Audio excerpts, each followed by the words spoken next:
Conventional warfare is about force meeting force. It's about resources and positioning and firepower. But you understood something those generals are just now beginning to grasp. The most devastating weapon isn't pointed at your enemy. It's the one they point at themselves. And you just had to position the mirrors correctly.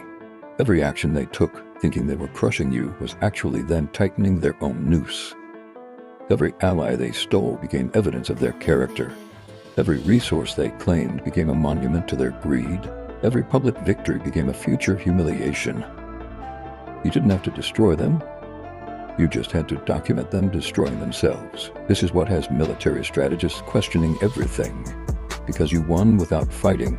You conquered without attacking. You destroyed without touching.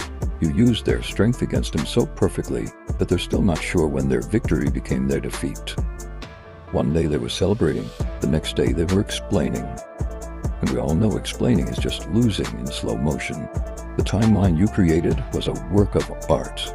You let them have their moment. Let them feel that intoxicating rush of total victory. Let them lower their guard and show their true nature. Then, when they were drunk on their own success, you began the revelation. Not all at once. That would have been merciful. No, you did it piece by piece, letting each revelation build on the last. First, people started noticing inconsistencies in their story. Small things, things that didn't quite add up. Then came the questions about their methods, the ethical concerns, the legal implications.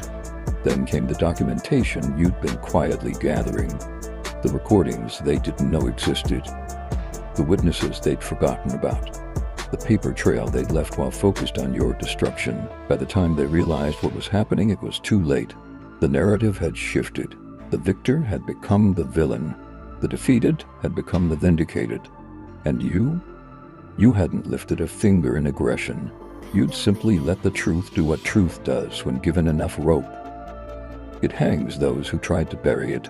Military strategists are used to clear victories and defeats, territory gained or lost, resources captured or destroyed, body counts and battle lines.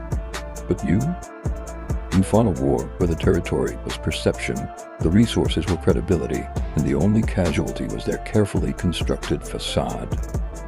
How do you counterattack against someone who's not attacking? This is why they're rewriting their manuals. Because you proved that the greatest strategic position isn't the high ground. It's the mirror. The greatest weapon isn't a sword. It's patience. The greatest victory isn't destroying your enemy. It's letting them destroy themselves while the